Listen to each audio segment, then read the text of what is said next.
저는 오늘 김현지 제1부속실장의 휴대전화 교체 내역을 입수해서 여러분들께 설명드리고자 합니다. 이재명 대통령이 사법 리스크로 굉장히 어려움이 있을 때마다 그때마다 폰을 교체한 사실을 저희가 확인을 했습니다. 지금부터 자세히 설명을 드리겠습니다. 이 기록은 KT로부터 저희가 국감 자료로 요청해서 받은 자료라는 점을 말씀드립니다. 지금까지 알려진 것으로 김 실장은 이재명 대통령의 사법 리스크 컨트롤 타워 역할을 해왔다, 이런 증언들이 나와 있습니다. 그렇기 때문에 이런 행위들은 증거인멸 행위로 볼 여지가 충분하다는 게 제 판단입니다. 그리고 과거 이재명 대통령은 2016년 11월 어떤 얘기를 했냐면, 사고가 나면 휴대폰을 절대 빼앗기면 안 된다, 이렇게 증거인멸의 중요성을 강조한 바가 있습니다. 아마 언론인 여러분들께서도 그 내용은 잘 알고 계시리라 생각합니다. 자, 그럼 결과적으로 김 실장의 이런 휴대폰 교체는 이재명 대통령의 지시에 의한 것이 아니냐, 이렇게 볼 여지가 충분합니다. 지금부터는 어떤 시점에 폰을 교체했는지 지금부터 자세히 설명을 드리도록 하겠습니다. 먼저 번호를 변경합니다. 2021년 10월 19일에 아이폰 12로 쓰기 시작하는데, 이때 지금 쓰는 번호가 처음으로 변경된 시점입니다.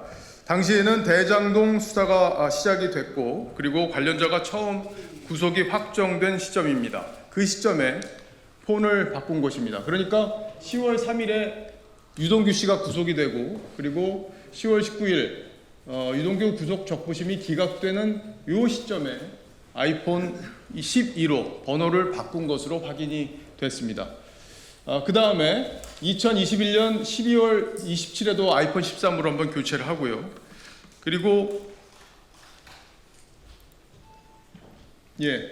이게 시점을 보시면 여러분도 아시겠지만 2달 만에 번호를 바꾸는 겁니다. 폰을 바꾸는 겁니다. 2달 만에 바꾸는 것은 상식적으로 잘 이해하기가 어려운데요. 그때도 유한기 전 성남도시개발공사 개발사업본부장이 유서를 남긴 채 극단적인 선택을 한 시점이었고, 그리고 같은 해 12월 21일 고 김문기 전 성남도시개발공사 1차장이 사망을 한 시점이기도 합니다. 당시에도 굉장히 많은 논란이 있었고, 관련해서 여러 가지 이재명 대통령을 향한 여러 가지 의혹 제기가 있었던 시점이라는 것 여러분도 기억하고 계실 겁니다. 자, 다음은 대북 송금 수사가 한창이었던 2023년 9월 9일에 또 다시 전화를 교체합니다. 9월 9일이었습니다. 2023년 9월 7일에는 어떤 일이 있었냐? 이화영 부지사가 대북 송금 사건과 관련해서 관련 내용을 이재명 당시 경기지사에게 보고했다, 이렇게 했던 진술을 번복하는 시기가 있었습니다. 여러분들 기억하시죠? 이게 검찰의 압박 때문에 그렇게 진술했던 거다, 이렇게 말을 바꿔서 논란이 있었고, 이 당시에 김현지 실장이 설주환 변호사를 교체하는 데 관여했다는 설주환 변호사의 직접 증언이 나오기도 했던 바로 그 시점입니다. 2023년 9월 8일 수원지검이 중앙선관위를 압수수색해서 이재명 대통령 후보자의 2021년 민주당 대선 후보 경선 당시에 후원자 명부 그리고 계좌 내역을 확보한 시점이기도 합니다. 관련해서 폰을 교체한 당일에 이재명 대표가 대북 송금 관련해서 검찰에 출석한 날이기도 합니다. 그러니까 묘하게 이런 시기에 김현지 실장의 폰이 교체됐다는 것 여러분께 분명히 설명을 드리겠습니다. 그리고 최근에 이해할 수 없는 폰 교체가 또 있었습니다. 국정감사 시작일인 10월 13일에 오전 10시 36분에 아이폰 17로 교체가 됐습니다. 기존의 아이폰 14였죠.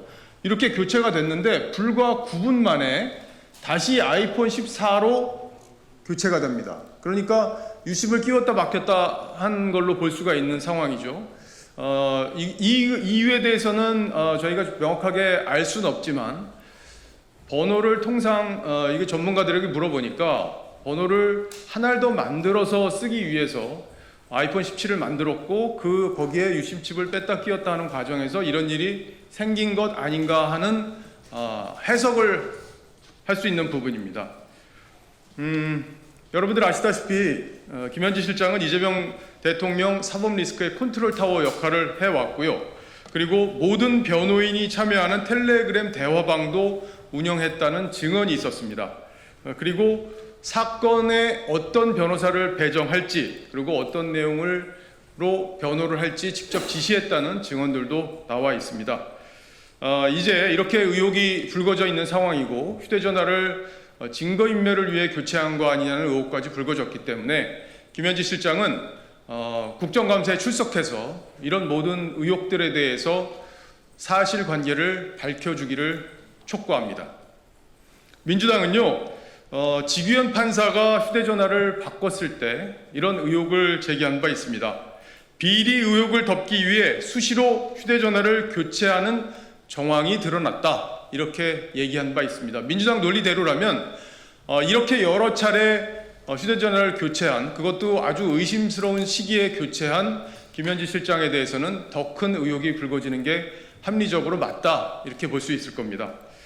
참고로 이 자료는 저희가 국감 자료를 통해서 KT의 요구에서 받았다고 모두의 설명을 드렸는데요.